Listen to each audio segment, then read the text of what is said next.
noches, bienvenido a su programa El Análisis de la Noticia a la Medida. Es un gusto compartir con ustedes. Hoy nos encuentra el licenciado Talamonte y le enviamos un saludo, pero nos acompaña el licenciado Julio Rivera Clavería, que nos acompañará con el análisis. Bienvenido, licenciado, ¿cómo está? Buenas noches, Sandy. Buenas noches a los amigos en casa. Bueno, hoy vamos a hablar precisamente acerca de esas resoluciones de la Corte de Constitucionalidad, porque de esta manera iniciamos con el primer tema de análisis y precisamente hablamos acerca de que el secretario de la Corte de Constitucionalidad dio a conocer un poco acerca de lo que se ordenó a los actuales magistrados de Corte Suprema de Justicia y de Sala de Apelaciones. Ellos indican que en ningún momento se les dijo que debían continuar en el cargo, pero vean ustedes qué ha indicado al respecto. Que la Corte de Constitucionalidad no ha ordenado la permanencia de quienes ejercen en la actualidad los cargos de magistrados de Corte Suprema de Justicia y de cortes de salas de Corte de Apelaciones y de los tribunales de igual categoría, de segunda instancia. Ellos permanecen en ese cargo por mandato de la ley en observancia de lo establecido en el artículo 71 de la ley del organismo judicial. Para la CC, el artículo 30 de la Ley de la Carrera Judicial, que establece que los funcionarios pierden su calidad de magistrados cuando termina su periodo, o sea, el 12 de octubre, y el artículo 71 de la misma ley, la cual cita que los magistrados no pueden retirarse ni abandonar sus cargos hasta que lleguen sus sustitutos. No se contradicen. Yo no vería ninguna diferencia de categoría en ambas leyes y ambas regulan situaciones distintas. El artículo 30 lo que impide es que una vez concluido el proceso de elección que se haya iniciado y concluido en el momento que corresponde, en situación normal, cualquiera de los magistrados que estén en el ejercicio del cargo y que no hayan sido reelectos, no estén en la posibilidad de prolongar funciones. El artículo 71 de la Ley del Organismo Judicial de igual rango de categoría, lo que hace es permitir la continuidad del servicio o de la administración de justicia si es que, llegado el momento en que deba hacerse la sustitución de magistrados, quienes estén en el ejercicio del cargo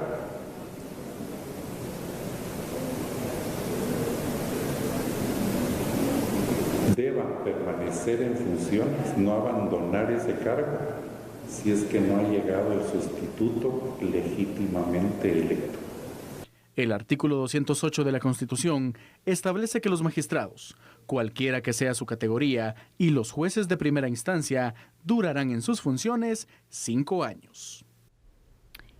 Bueno, ¿ha escuchado usted cuál es la interpretación que la Corte de Constitucionalidad le da a sus propias resoluciones? Pero tomemos en cuenta algunos puntos que se dieron a conocer y le mostramos estos datos en pantalla para poder iniciar así con las interrogantes al licenciado Clavería. Vemos los argumentos clave, especialmente de la Corte de Constitucionalidad, que según el secretario general Martín Guzmán, la CC no ordenó a los magistrados de la Corte Suprema de Justicia y de Sala de Apelaciones continuar en los cargos. No lo dijo. Afirmó que la opinión consultiva emitida por la CC no es vinculante, sino solo respondió a los requerimientos por los togados del OJ. Recordemos que la prolongación de los cargos de los magistrados de Corte Suprema de Justicia y de Salas de Apelaciones se dio siguiendo el artículo 71 de la Ley Orgánica del Organismo Judicial, que establece que no podrán abandonar los puestos hasta que asuman sus sustitutos. Entonces, ¿cómo tomar en cuenta este tipo de resoluciones? Solo una consulta, pero ¿qué pasaría si al final entonces no se toma en cuenta, licenciado Clavería? ¿Cómo podemos interpretar esta resolución y estas declaraciones? Vea, yo lo primero que quisiera poner en perspectiva es que Aquí la Corte de Constitucionalidad, a través de su secretario, no dijo algunas cosas que son importantes que los guatemaltecos entendamos y sepamos. La primera es que la Comisión de Postulación tiene fundamentos en la Constitución Política y fue disuelta por la Corte de Constitucionalidad. En segundo lugar, la Comisión ya tenía los listados de los que quedaban fuera y los que superaban la nota mínima pasaban al Congreso. Los únicos responsables de interrumpir la entrega de los listados fue la CC a través de esa propia resolución. Cuando se había disuelto la comisión consultó a la CC, la que no respondió defendiendo la Constitución, sino planteando el artículo 71 de la Ley Orgánica del Organismo Judicial. Por lo tanto, la prolongación indefinida sí es responsabilidad de la Corte de Constitucionalidad. Dejaron a los magistrados sin opinión para continuar en sus cargos, por lo tanto, ellos hablaban de una ley ordinaria y no defendieron en ningún momento la Constitución política de la República. Por lo tanto, ellos son responsables directamente de la debacle que está sucediendo en el sistema de justicia del país y creo que en el futuro cercano o en el futuro inmediato van a ser responsables penalmente porque efectivamente hubo una violación de la Constitución política del país a través de una resolución emitida por la Corte de Constitucionalidad. Definitivamente, pero ahora la pregunta es, ¿por qué ahora pues no quieren asumir también esa responsabilidad? Porque cuando se prioriza un artículo de una ley orgánica sobre lo que dice la Constitución, vamos entonces, la jerarquía que se tiene en el ámbito legal, ¿qué es lo que pesa más? Al parecer en la resolución pesó más ese artículo 71 del organismo judicial que la propia Constitución, cuando es la Corte de Constitucionalidad la que debe defender la Constitución. Es correcto. Lo que sucede es que efectivamente hoy se están tratando de lavar las manos cuando nos metieron en un problema y en un proceso en el que efectivamente se está dañando el sistema de justicia del país con una violación a través de una resolución que emite la propia Corte de Constitucionalidad cuando su función más importante es la defensa de la propia Constitución. Ellos rompieron con todo un proceso en el que efectivamente la solución posiblemente hubiera sido, efectivamente no hay un reglamento de la carrera judicial, pero se ha venido evaluando a los jueces a través de la propia ley de la carrera judicial. Por esta única vez vamos a evaluar jueces y magistrados y proseguimos con el proceso y ordenamos que los miembros de la Comisión de la Carrera Judicial emitan el reglamento para una próxima elección. Ese era el mecanismo, esa era una solución viable, una solución en que no se violaba la Constitución ni se rompía con el orden constitucional que prevé que efectivamente los magistrados tenían que haber hecho entrega de sus cargos el 13 de octubre. Efectivamente. Y vamos a marcar otros puntos, licenciado, que también se dio a conocer porque es necesario poder remarcar esta situación. Y vamos a mostrar en pantalla otra información para poder ampliar con el análisis. La CC, recordemos también que argumentó que no resolvió con retraso ningún amparo sobre las comisiones de postulación. ¿Lo hizo o no lo hizo? Ya lo vamos a discutir. Señalan que ambos amparos que fueron elevados a su jurisdicción después de 2 juzgados de primera instancia que conocieran este tema. Entonces, el secretario también de la CC afirmó que no se previó que el Consejo de la Carrera Judicial se tardara tanto para la evaluación, dado que el reglamento debió haberse hecho mucho antes. Ahora, prácticamente lo que hacen entonces es echarle la culpa al Consejo de la Carrera Judicial y no asumir también el nivel de responsabilidad que se tuvo, o no lo tuvo la CC. Lo tuvo. Yo creo definitivamente que no solo lo tuvo, sino que ellos sabían positivamente que efectivamente no había un reglamento y que era imposible que efectivamente se pudiera cumplir con ese requisito, porque ese reglamento tiene que ser trasladado a la Corte Suprema de Justicia para su aprobación. Por lo tanto, esa mecánica no era tan solucionable en el corto plazo. Por lo tanto, yo creo que ellos no solo son responsables directamente de esta debacle en el sistema de justicia, sino de lo que va a suceder de aquí en adelante en el sistema de justicia y lo que les espera para más adelante desde mi personal punto de vista es la posibilidad de que sean procesados penalmente por violentar la constitución política del país. Y sobre todo también porque sabemos que este problema cada vez se va agudizando, se va prolongando. Las comisiones de postulación finalmente suspendieron el trabajo porque obviamente hasta este momento no se sabe qué va a pasar, porque volvemos al punto de partida, todavía no está el reglamento de la carrera judicial. Y entonces es que el reglamento se va a tardar cualquier cantidad de tiempo. Las posibilidades son de que efectivamente se elija en un promedio de 1 año o 2 años. Por lo tanto, ¿qué va a pasar con estas resoluciones y estas sentencias que se van a emitir en este proceso? Más adelante, algunos abogados podrán plantear la nulidad porque efectivamente los magistrados, jueces y magistrados que están en funciones en este momento no cumplen con los requisitos que la propia Constitución establece. Bueno, esto es lo que ha pasado en cuanto al tema. Seguimos hablando de los magistrados de la Corte Suprema de Justicia, sobre todo la elección, porque es una situación que todavía no estamos cerca siquiera de poderla solucionar, pero nosotros le damos seguimiento. Con esto nos vamos a ir a una pausa. Lo invitamos a continuar con nosotros porque se viene nuestro segundo tema. Conozca después de la pausa de qué se trata.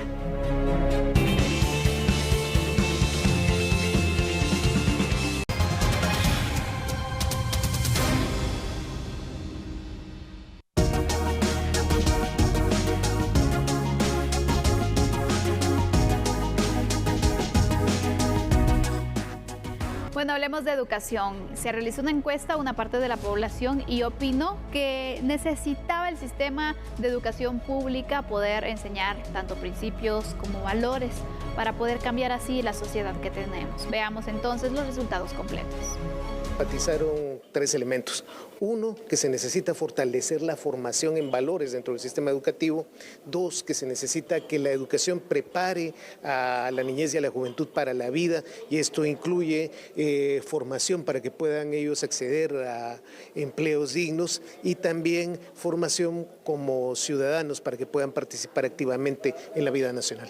La encuesta realizada será el instrumento para elaborar el Plan Nacional de Educación Nacional para el Desarrollo Sostenible 2020-2032, en cuyos resultados también resalta la falta de profesionalización de los docentes. El Ministerio de Educación señala que muchas de estas necesidades están planteadas para cubrirse en el Plan Nacional de Educación, para hacerse visibles los resultados en el año 2032, pero el factor más importante para su cumplimiento es la asignación presupuestaria. Estamos claros que hay que hacer un esfuerzo enorme por planificar la educación en esa dirección. Sin embargo, por eso digo que es un compromiso de toda la población, del Congreso de la República, del Ejecutivo, de todos los que formamos y decidimos en este país, porque para eso necesitamos recursos bien pensados, bien administrados y bien destinados hacia donde se debe de utilizar los mismos. Además, el jefe de la cartera explicó que el objetivo es preparar a los jóvenes para desarrollar otras capacidades que tengan relación con su desarrollo personal. Sienten que la preparación no es la suficiente para ir a trabajar. También los empresarios han encontrado eso como un elemento importante a mencionar, porque ellos reciben personas que no cumplen con la preparación necesaria para lo que deben de hacer. Ahí hay que revisar mucho el currículum, hay que revisar realmente a qué hay que darle la atención del caso y no saturar de información, en muchos casos, a los jóvenes y dejarlos fuera de la formación básica, elemental, fundamental para el desempeño en las empresas. Las autoridades presentarán una iniciativa de ley para garantizar el cumplimiento del Plan Nacional de Educación en las próximas autoridades.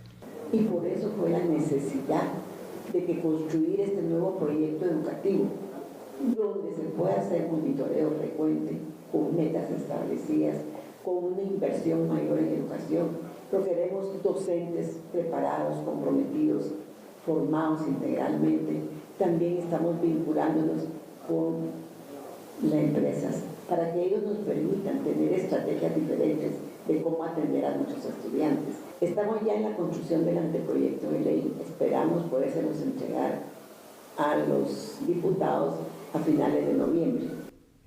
Vamos a iniciar este análisis dándole a conocer un poco lo que indica el Currículum Nacional Base, para que usted pueda tener un poco de contexto ante esta situación, porque el área de formación ciudadana consiste en el fortalecimiento de la democracia y la cultura de paz, según el Currículum Nacional Base.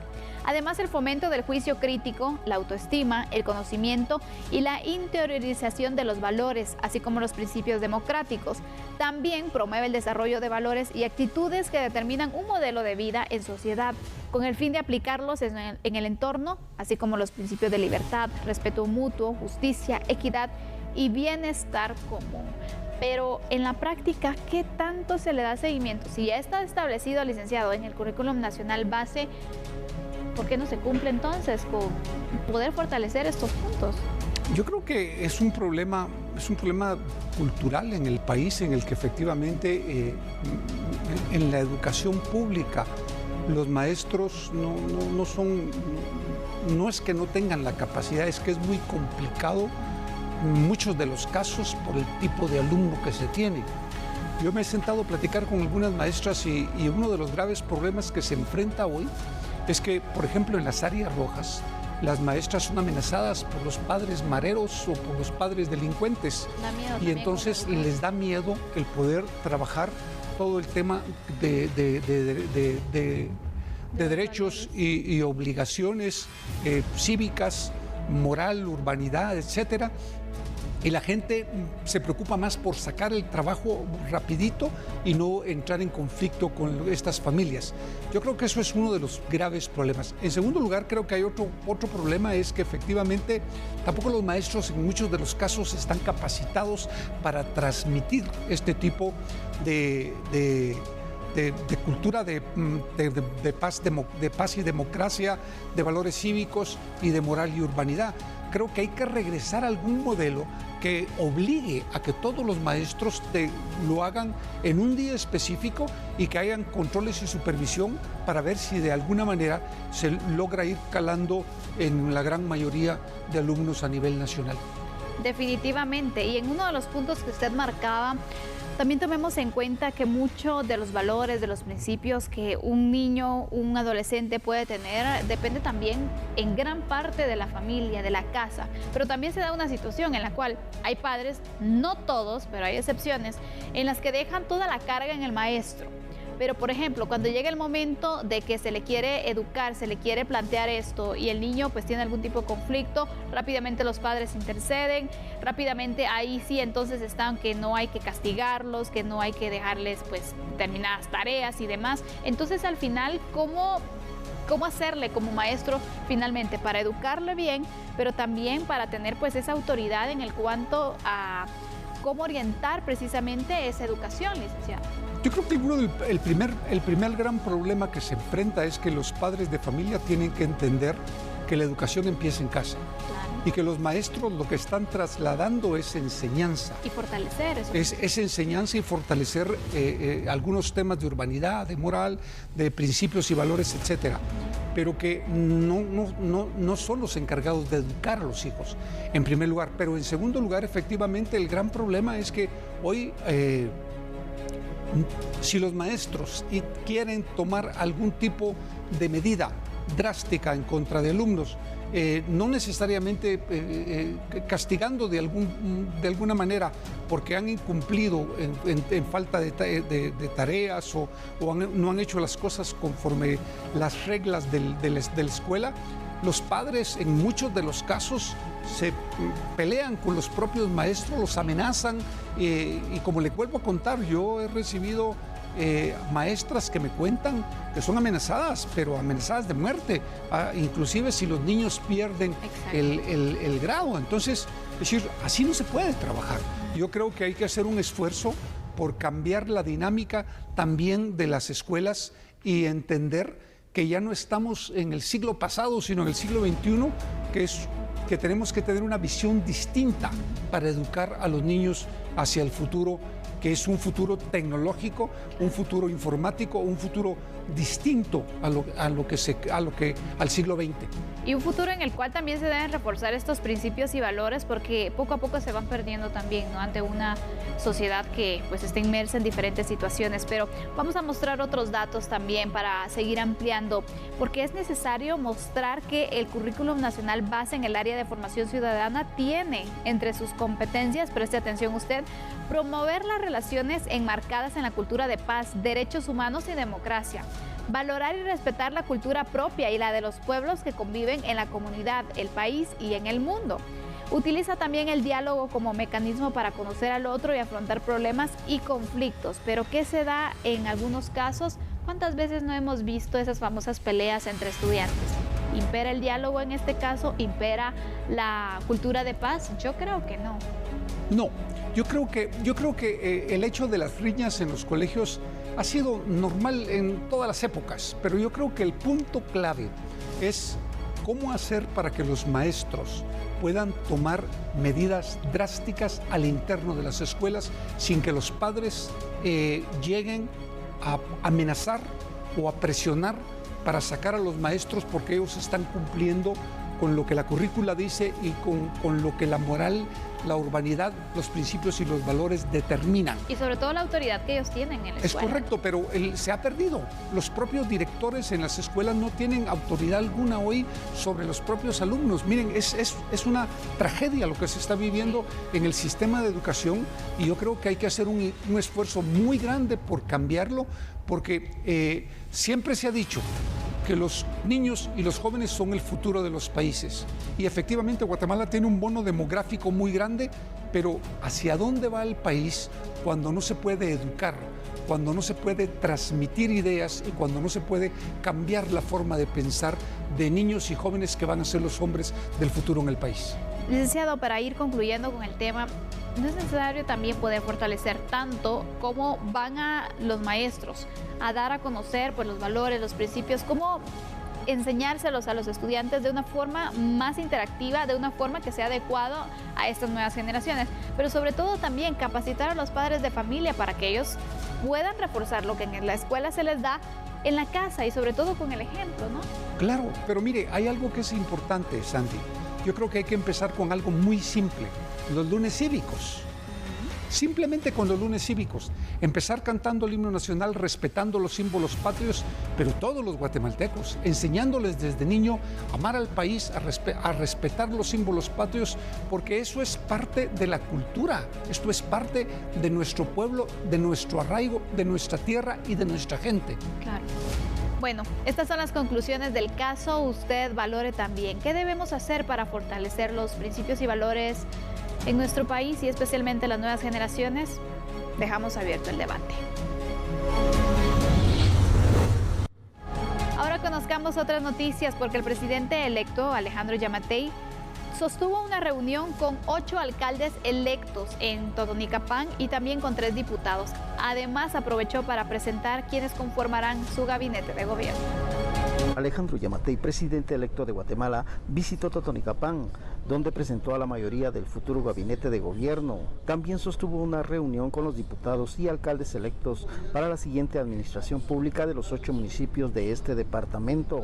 Lo que hemos denominado la transición de puertas abiertas, en donde venimos a presentar al gabinete de gobierno, quisimos ver que la necesidad de trabajar unidos, dejando atrás las divisiones políticas. Hoy tenemos que entrar en un proceso de un gobierno que descentralice el país, donde apoyemos más a los municipios, y por eso hemos entregado una encuesta donde ellos nos van a levantar con sus corporaciones municipales cuáles son las necesidades que tienen, qué pueden resolver ellos, qué apoyo necesitan del gobierno, qué apoyo se les puede dar a través de los consejos de desarrollo. Es uno de los departamentos que tiene mayores retos a vencer en el tema de la desnutrición, en el tema de la falta de educación, la necesidad de un sistema de salud que sea efectivo, los caminos que ustedes saben que están hechos un desastre.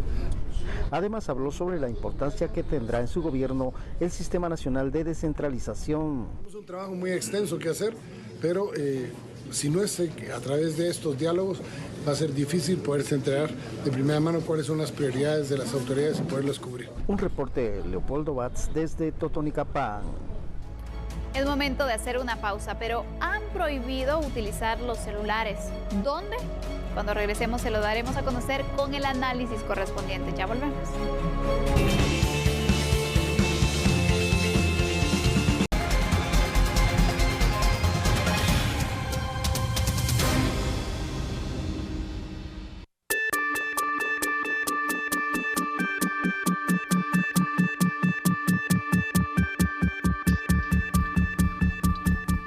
Así es, y la Cámara Penal de la Corte Suprema de Justicia fue la que dio a conocer que los trabajadores del organismo judicial tienen determinantemente prohibido utilizar el teléfono celular en las audiencias. Conozca la justificación.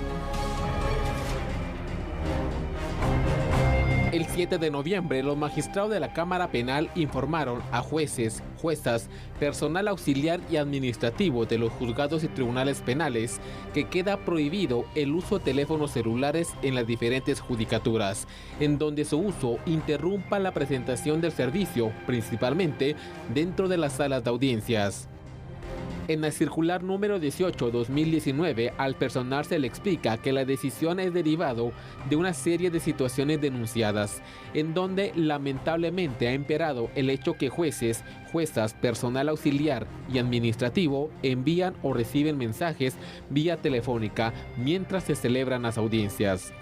En enero de este año se observó a una trabajadora del organismo judicial en horario laboral grabando video, tomando fotografías y enviando mensajes de texto en la audiencia de primera declaración de dos integrantes del grupo musical La Tracalosa de Monterrey, quienes fueron capturados por no reportar que saldrían del país con más de 10,000 quetzales en efectivo.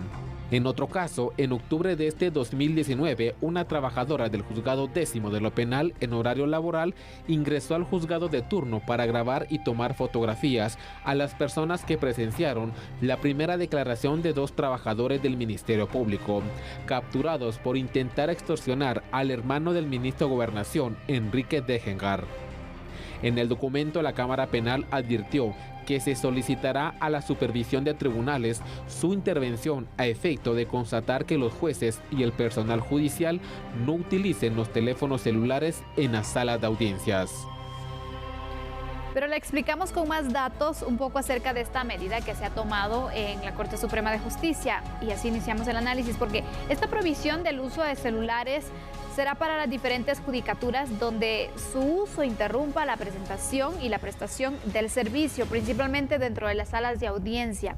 Un argumento importante para esta prohibición es que se evita la pérdida de tiempo y también la distracción de enviar y recibir mensajes de textos personales. También se evita las filtraciones de expedientes y de material que sea sensible que se encuentre en los juzgados. Además, se protege la privacidad de las personas que pudieran estar procesadas ante el posible uso inadecuado de los celulares por parte de los trabajadores del organismo judicial. Ahí está entonces, es esta la decisión que se ha tomado. ¿Qué piensa usted al respecto, licenciado? ¿Es correcta?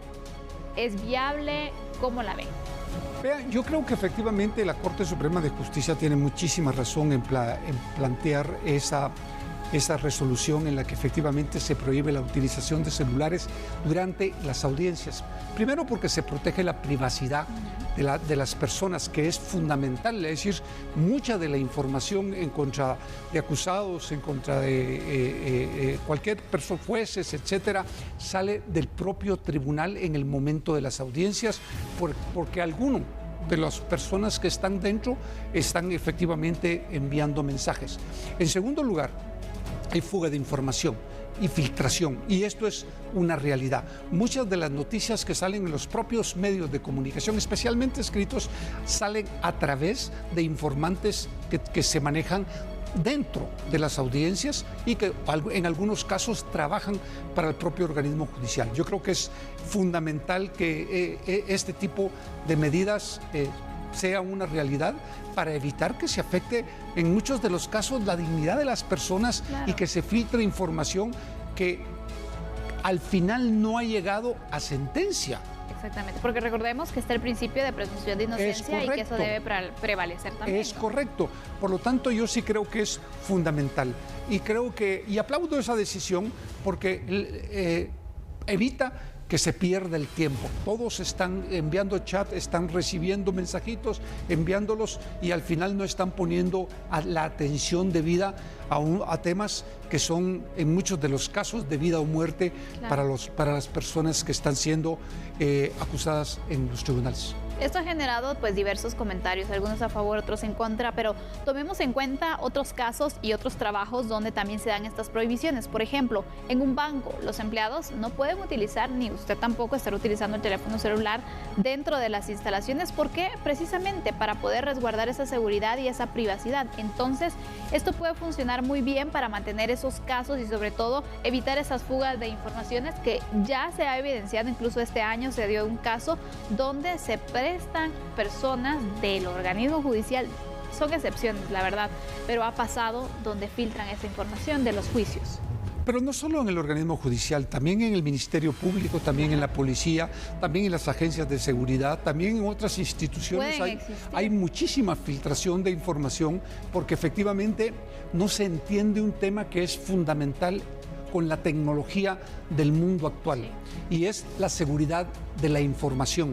Si no hay seguridad de la información que se maneja en los distintos entes que conforman el Estado, hay fuga de información, hay filtración y en muchos de los casos se perjudica a personas sin ninguna razón, simple y sencillamente porque se están enviando mensajes sin darse cuenta si la información ha sido o no verificada. Y eso ha sucedido muchísimo en el país. Yo creo que es un tema en el que hay que comenzar a trabajar para los años venideros en el sistema de seguridad de la información y yo aplaudo una medida como esta y ojalá que se repita no solo en el organismo judicial, sino también en el Ministerio Público, también en la policía y en otras instituciones que no tienen que utilizar los celulares particulares en horas de trabajo y especialmente en trabajos en los que hay mucha información que pueda ser utilizada bien o mal.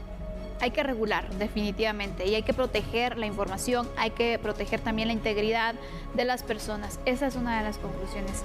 Cerramos este tercer análisis. Agradezco al licenciado Julio Rivera Clavería por acompañarnos esta noche y aportar también por medio de sus análisis ante los temas que le hemos presentado. Gracias, licenciado. Feliz noche y excelente fin de semana. Igualmente para usted, Sandy. Un saludo a todos los amigos en casa. Y continuando con otras noticias, le damos a conocer que los estudiantes del técnico en producción audiovisual y también community manager han cerrado el primer ciclo en la Universidad Regional Imentec S.A. Esperemos que el internet nos ayude. El producto del esfuerzo de ustedes en forma conjunta con los catedráticos, personas que son extraordinarios seres humanos, pero también profesionales, y ustedes lo han vivido en carne propia porque se han preocupado, se han dedicado hasta en forma individual para poder ayudarnos y apoyarnos, y que ya salgan en su primer año. Cuando sintamos, vamos a estar ya cursando el tercer año y muchos de ustedes realizando sus prácticas en otros países, ya no en Guatemala, sino unos en El Salvador, otros en Costa Rica, otros, primero Dios, estarán en América del Sur, porque ese es el fin de que procuremos una educación completa, especializada, pero con una visión amplia. Los jóvenes presentaron sus proyectos finales frente a las autoridades de la universidad. Ellos se mostraron satisfechos por sus logros y capacidades obtenidas durante este primer ciclo de su carrera profesional. Es una experiencia buena, en el sentido de que nos dan la oportunidad a los jóvenes en destacarnos, en aprender más sobre este medio, que es algo que pues hasta ahorita en estos años se está dando aquí en Guatemala, y la verdad es que sí, es una experiencia bonita, tanto como las prácticas que hemos realizado en los canales, en este tipo de proyectos, que la verdad son proyectos que uno nunca se imaginaba en realizar. Los invito, no es de tener miedo, es una carrera muy bonita en donde pues se le abren las puertas a muchas personas, y yo siento que pues allá afuera hay bastantes jóvenes como nosotros en busca de oportunidades, en busca de hacer varios proyectos, y la verdad es una carrera que vale la pena. lo digo por experiencia en todo este año.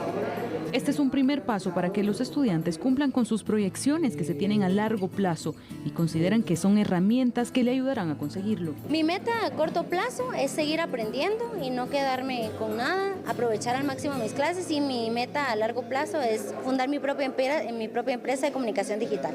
Los invito a todas esas personas que se acaban de graduar, las personas que quieran seguir estudiando, que se metan en los técnicos de la universidad regionalmente, porque realmente lo valen.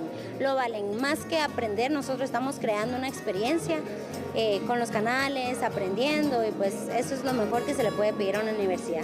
Las autoridades felicitaron a los estudiantes que culminaron con este primer ciclo de estudios, desarrollando proyectos prácticos en su primer año. En Universidad Regional y Proyecto Mentec estamos muy contentos porque hemos cerrado el primer año y ya los muchachos están desarrollando proyectos ya prácticos, como lo son páginas web y producciones audiovisuales que ya llevan un buen nivel, siendo a pesar de ello que es el primer año, segundo semestre. Hemos apostado a que la educación sea práctica, porque de esa manera nosotros garantizamos que los chicos puedan aplicar la teoría y desarrollarse como profesionales, pero eso solo se hace en el campo de la actividad. Además, anunciaron proyectos académicos para los próximos años, entre ellos la maestría en Comunicación y Política, que se encuentra en proceso de construcción de la malla curricular. Ya estamos promocionando la otra carrera técnica o licenciatura, que es en Marketing Publicidad, con mallas curriculares muy cuidadas, con créditos internacionales, y por supuesto nuestra primera maestría en Comunicación y Política, y la creación de un instituto de investigación que va a ser parte de esta primera maestría en Comunicación y Política, una malla curricular muy cuidada, no solo con temas cualitativos sino cuantitativos, que es lo que hace falta en nuestro país. Y de esta manera hacemos una pausa, volvemos enseguida.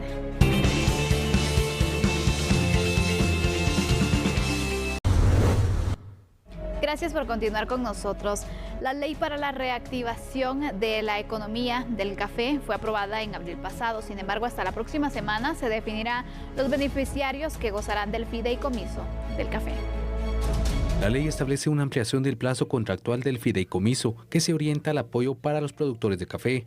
Representantes de Anacafé esperan conocer las cifras que brindará la entidad bancaria encargada de otorgar los créditos. Digamos, el Estado, para trasladar los fondos, tiene la limitación de que si no se le acredita documentalmente que esos fondos ya están colocados o se van a colocar en corto plazo, no puede trasladar esos fondos para que en el banco permanezcan sin que se apliquen a crédito. A la fecha, 125,000 familias dependen directamente de la producción del café. Y por primera vez en las remesas se alcanzó a llegar a $1,000 millones, pero hay que tomar en cuenta que todavía existen varios retos que enfrentar ante el ingreso de estas divisas.